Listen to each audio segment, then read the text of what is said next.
नमस्कार साथियों,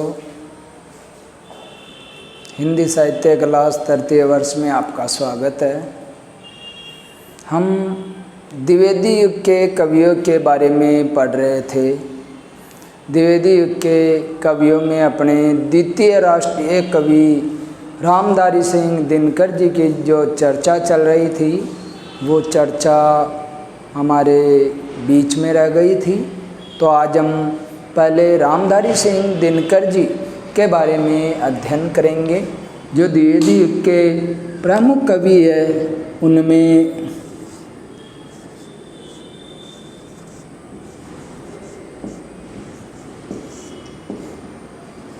रामधारी सिंह दिनकर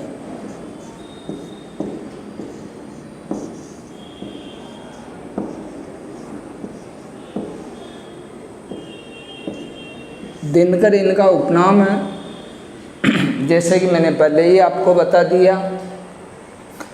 रामधारी सिंह दिनकर जी द्वितीय राष्ट्रीय कवि थे, ये आपको विदित है।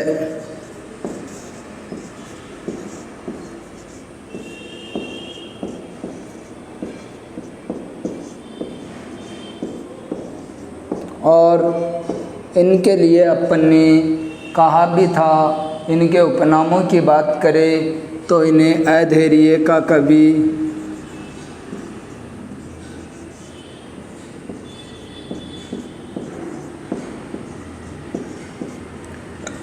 अनल का कवि, ओजरस के कवि, औदार्य के कवि आदि इनके उपनाम हैं। और ये भी मैंने आपको बताया था, स्वतंत्र भारत के प्रथम राष्ट्रीय कवि भी ये माने जाते। ध्यान में रखने योग्य बात है, यदि स्वतंत्र भारत की बात करें तो स्वतंत्र भारत के प्रथम राष्ट्रीय कवि रामधारी सिंह दिनकर जी है। और वैसे हिंदी की बात करें तो हिंदी के राष्ट्रीय कवि के रूप में मैंने आपको पहले ही बता दिया, मैथिली शरण गुप्त जी है। रामधारी सिंह दिनकर जी सामान्य कृषक परिवार से थे, ये मैंने आपको पूर्व में बताया। और इनके ऊपर काफ़ी पारिवारिक जिम्मेदारियां आ गई थी। भारत सरकार ने इन्हें हिंदी सलाहकार के रूप में भी नियुक्त किया था। रामधारी सिंह दिनकर जी अमिताभ उपनाम से रचना करते थे, यानी इन्होंने अपना एक बार नाम परिवर्तित किया। इन्होंने दिनकर से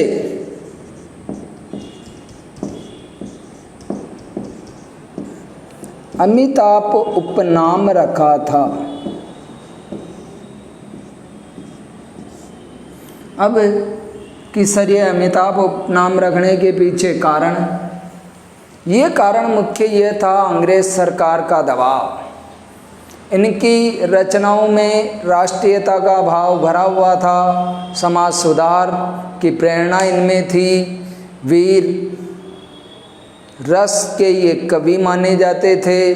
तो इन्होंने समाज की उन्नति के लिए, देश में राष्ट्रीयता की जागृति लाने के लिए लोगों के मन में देश प्रेम का भाव जागृत किया और ऐसी रचनाएं लिखते थे, जिससे उस समय अंग्रेज जो सरकार थी उन्होंने देखा कि ये तो हमारे खिलाफ बगावत कर रहे हैं, किंतु फिर भी इनकी लेखनी रुकी नहीं।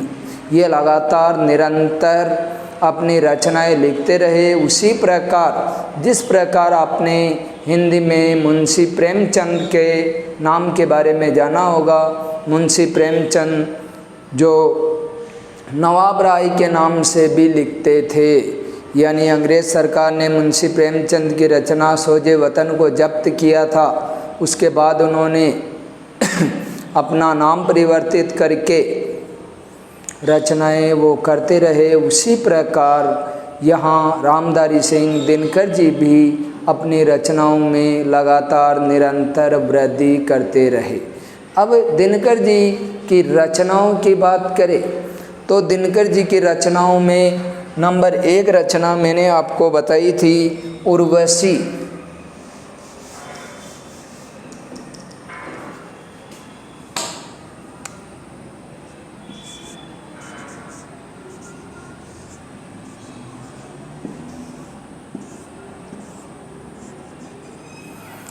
और इसी रचना पे 1972 में इनको ज्ञानपीठ पुरस्कार प्राप्त हुआ था।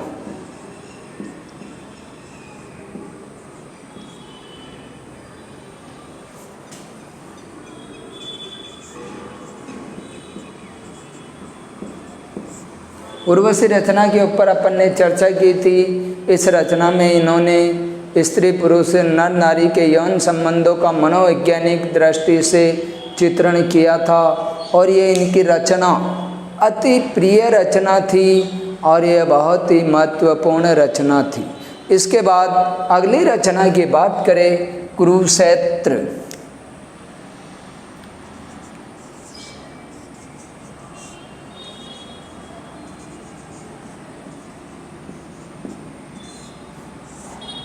इनके द्वारा रचित रचनाओं में कुरुक्षेत्र का अपने आप में सर्वोपरि स्थान माना जाता है।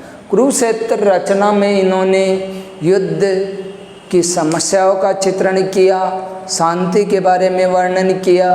भले ही दिनकर जी औदार्य अधैर्य के कवि थे, किंतु उन्होंने मानव जाति के लिए शांति को सबसे बड़ा अस्त्र बताया था, क्योंकि कुरुक्षेत्र के माध्यम से इन्होंने स्वयं पांडवों के ऊपर भी व्यंग्य किया था कि 5 नरों के द्वेष से हो गया संहार पूरे देश का। यानी इन्होंने कुरुक्षेत्र के माध्यम से महाभारत युद्ध के ऊपर काफ़ी कुछ इन्होंने लिखा था। इन्होंने युद्ध को अमानवीय बताया। युद्ध किसी भी समस्या का समाधान नहीं होता है। युद्ध के बाद बचती है तो केवल बर्बरता, चीख, क्योंकि इन्होंने युद्ध की आलोचना की थी।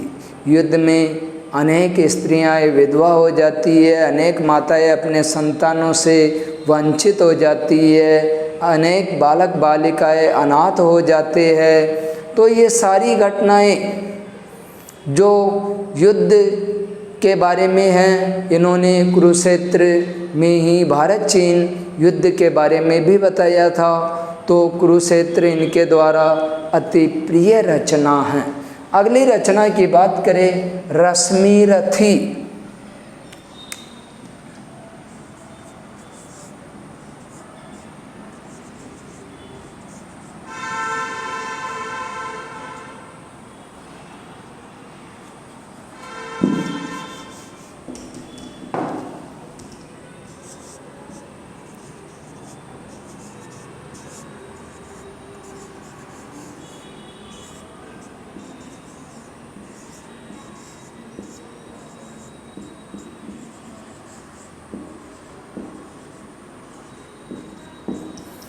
रश्मिरथी इनके द्वारा रचित महाकाव्य की श्रेणी में आता है, जो कर्ण के जीवन पर आधारित है।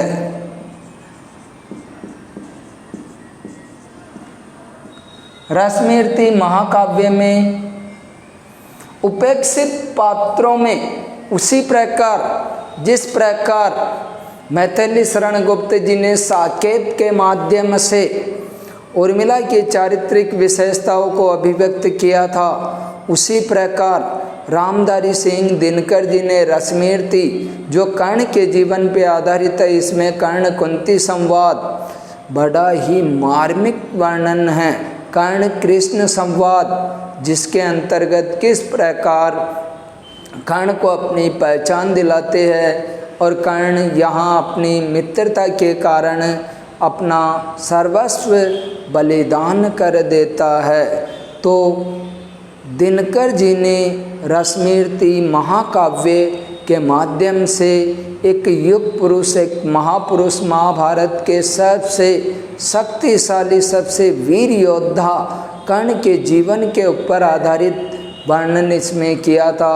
किस प्रकार इस रचना में उन्होंने कर्ण को महादानी के रूप में अभिव्यक्त किया था कि इंद्र जब छंदम वेश करके इनके पास आते हैं, किंतु फिर भी ये बड़ी ही निडरता से जो दान की महिमा है उसे बिल्कुल भी कलंकित नहीं होने देते हैं। अपना कवच और कुंडल भी ये दान कर देते हैं। तो रश्मिरति इनके जीवन की महत्वपूर्ण रचना। अगली रचनाओं की बात करें हम,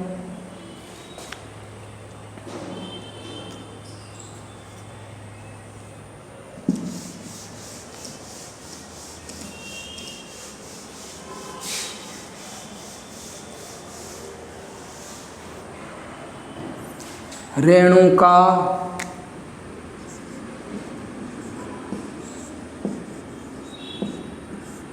हुंकार, रसवंती, रस कलश,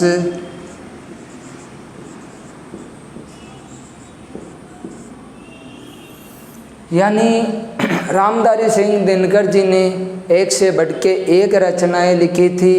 उन रचनाओं में रेणुका की बात करें, चाहे हुकार की, चाहे रसवंती की, चाहे रस कलश की बात करें, चाहे अपन परशुराम की प्रतिज्ञा की बात करें,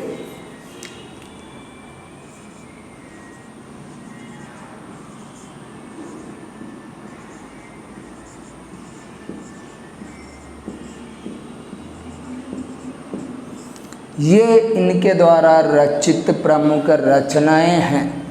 आपको अपने सामर्थ्य के अनुसार प्रत्येक कवि की कुछ रचनाएं ध्यान में होना जरूरी है। जैसे दिनकर जी की रचनाएं अपने सम्मुख 7-8 रचनाएं आ गई। इसमें अपन ने रश्मिरति रचना देखी,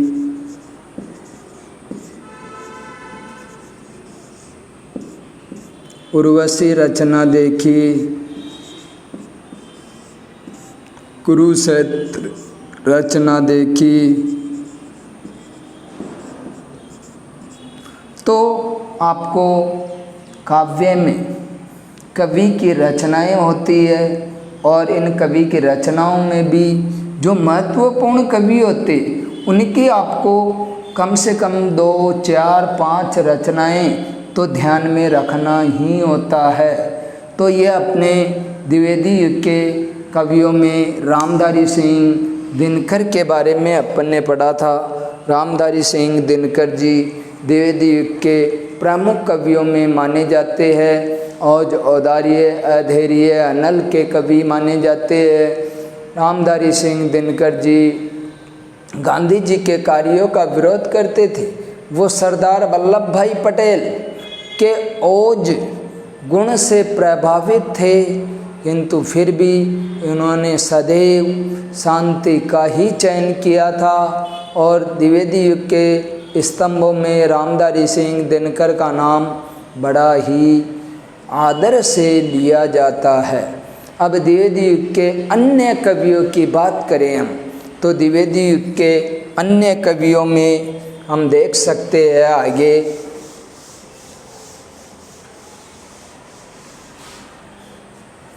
नाथूराम शर्मा,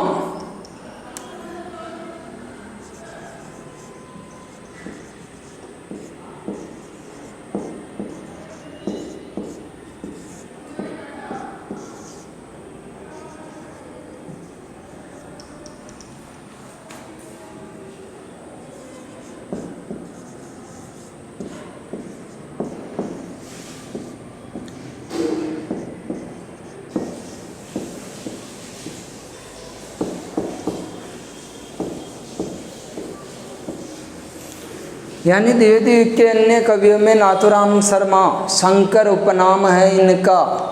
इन्होंने भी द्विवेदी युग की काव्य रचनाओं में, अपनी रचनाओं में राष्ट्रीयता की भावना से भरी कविताएं इन्होंने लिखी थी। निज देश उन्नति हित, यानी अपने देश की उन्नति के लिए इन्होंने एक से बढ़ के एक काव्य रचनाएं लिखी थी। अगले कवि की बात करें बाल कृष्ण शर्मा।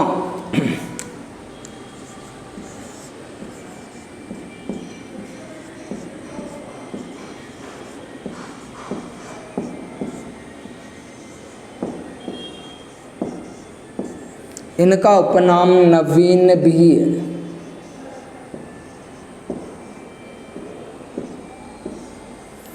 ये भी स्वच्छंदवादी कवि के रूप में द्विवेदी युग के प्रमुख कवियों में माने जाते हैं। बाल कृष्ण शर्मा नवीन ने भी राष्ट्रीय भावना से ओतप्रोत रचनाएं लिखी थी। इनके अतिरिक्त अगले कवि की बात करें राम नरेश त्रिपाठी।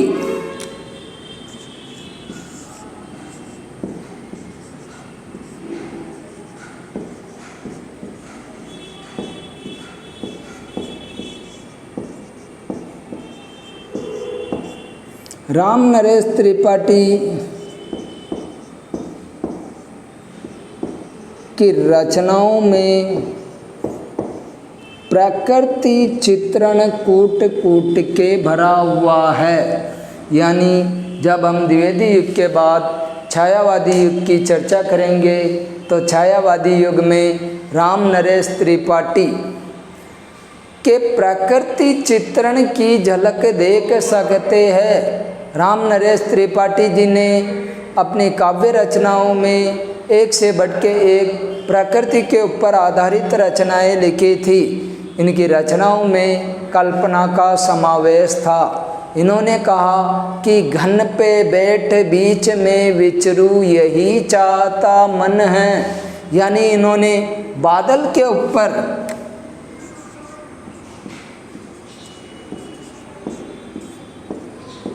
यानी घन बादलों को कहा जाता है। बादल के ऊपर इन्होंने जो कविताएं लिखी थी, इन्होंने प्रकृति के सुरम्य वातावरण, प्राकृतिक सुषमा यानी प्राकृतिक जो सौंदर्य छटा होती है उसके ऊपर इन्होंने खूब लिखा था। अगले कवि की बात करें हम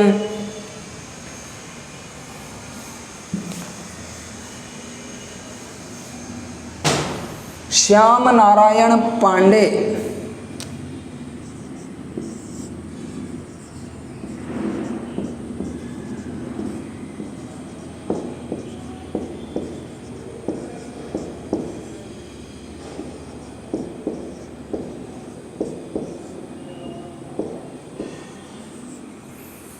अपने राजस्थान में तो श्याम नारायण पांडे का नाम बड़े आदर से लिया जाता है, क्योंकि राजस्थानी कवियों में श्याम नारायण पांडे का बहुत ही महत्वपूर्ण स्थान है। श्याम नारायण पांडे का राजस्थान में वही स्थान है जो अपने पुरानी कविताओं में अपन पृथ्वीराज राठौड़ का नाम सुनते हैं, जिनके द्वारा पाथड़ और पीथड़ कविताएं लिखी गई थी राजस्थानी भाषा में। राजस्थानी साहित्यकारों के द्वारा अनेक जो कविताएं लिखी गई थी, तो श्याम नारायण पांडे जी राजस्थानी धरा से बहुत प्रभावित थे। इन्होंने राजस्थानी धरा पे अनेक रचनाएं लिखी, जिनमें हल्दी घाटी इनके द्वारा लिखी गई प्रसिद्ध रचना है।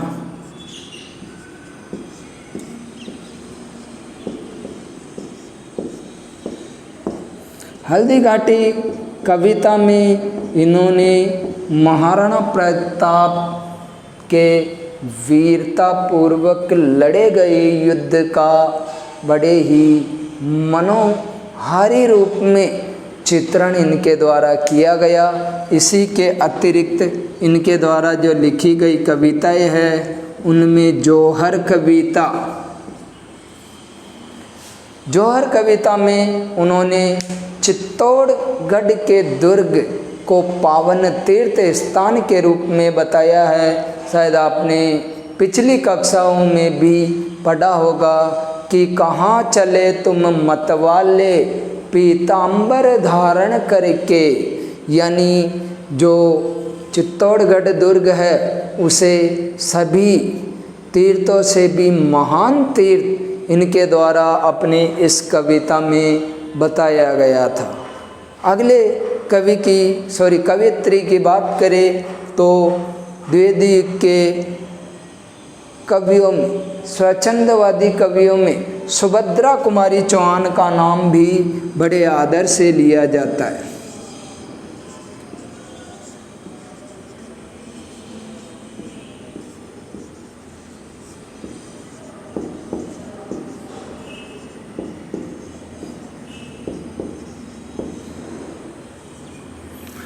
सुभद्रा कुमारी चौहान जी कवियत्री है। द्विवेदी युग में इनके द्वारा भी रचित रचनाओं में नारी भाव, सामाजिक सुधार, राष्ट्रीयता का भाव और प्रकृति चित्रण इनकी रचनाओं में भी अपने को देखने को प्राप्त होता है। अगले कवि की बात करें तो द्विवेदी युग के अगले कवियों में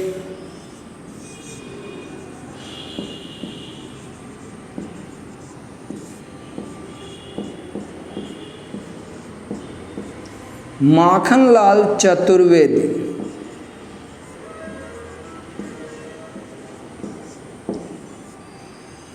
जिन्हें एक भारतीय आत्मा उपनाम से भी जाना जाता है।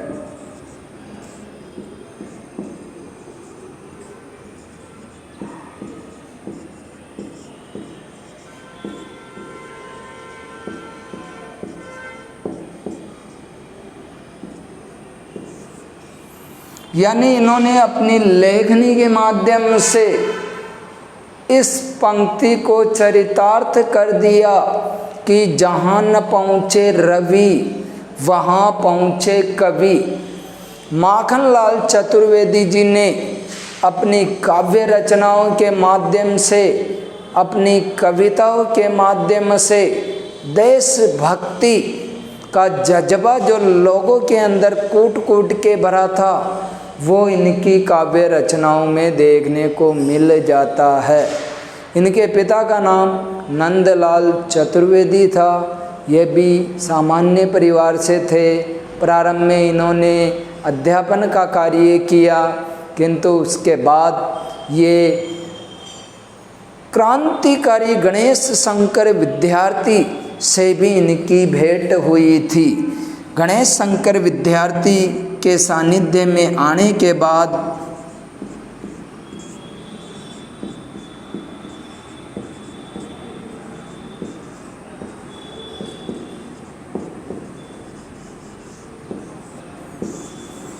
इन्होंने उस समय जो आंदोलन चल रहे थे उस आंदोलन में इन्होंने भाग लिया। गांधी जी के सानिध्य में भी आए और ये कई बार जेल भी गए थे।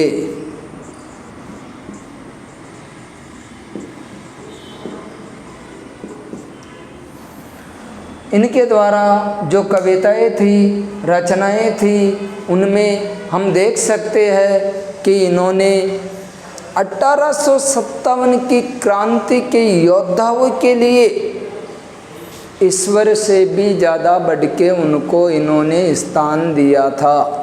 यानी 1857 की क्रांति में जो वीर योद्धाएं थे, हम कह सकते हैं कि काफ़ी लंबे समय से जो देश गुलामी की जंजीरों में जकड़ा हुआ था, तो ऐसा कौन सा कारण हुआ कि यकायक लोगों के मन में एक क्रांति का भाव उत्पन्न हुआ और वो क्रांति की ज्वाला जो लोगों में जागृत की, वो ज्वाला जागृत करने में हिंदी कवियों का ही महत्वपूर्ण स्थान है।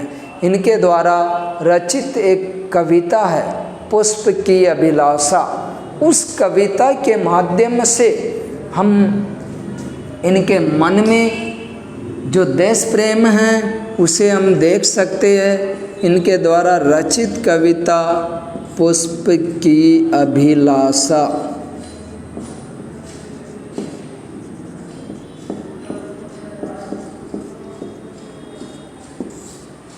यानी व्यक्ति तो व्यक्ति और एक पुष्प भी अपनी क्या अभिलाषा प्रकट करते हुए कह रहा है कि चाह नहीं सुरबाला के गहनों में गुज जाऊं, चानई देवों के सिर पे चढ़ूं और भाग्य पे टलाऊं, मुझे तोड़ लेना वनमाली, उस पद पे तुम देना फेंक, मातृभूमि पर शीश चढ़ाने, जिस पद पे जाए वीर अनेक। यानी इन्होंने पुष्प अभिलाषा कविता के माध्यम से अपनी भावना को जो अभिव्यक्त किया, एक पुष्प भी ये कहना चाह रहा है कि मैं देवों के सिर पे चढ़ूं, ये मुझे चाह नहीं, मैं सुंदर युवतियों के गजरे में गुथा जाऊं, ये भी मुझे चाह नहीं। वो एक पुकार कर रहा है कि हे वनमाली, आप तो मुझे तोड़ के उस रास्ते पे, उस पथ पे तुम फेंक देना, जिस पथ पे मातृभूमि पर शीश चढ़ाने वीर योद्धा जाते हैं, ताकि उनके पैरों में कांटे कंकर नहीं चुभे। तो इन कवियों के द्वारा हम देख सकते हैं इनकी लेखनी का बहुत महत्वपूर्ण योगदान था। और इसी के साथ अपन ने द्विवेदी युग के प्रमुख कवियों की जानकारी भी अपन ने प्राप्त की। और अब हम इसके बाद द्विवेदी युग की प्रवृत्तियाँ यानी जो विशेषताएं हैं वो पढ़ेंगे। इसके बाद अपने आधुनिक काल का अगला युग छायावाद आता है, वो छायावाद हम पढ़ेंगे। और आज कक्षा यहीं तक समाप्त। धन्यवाद।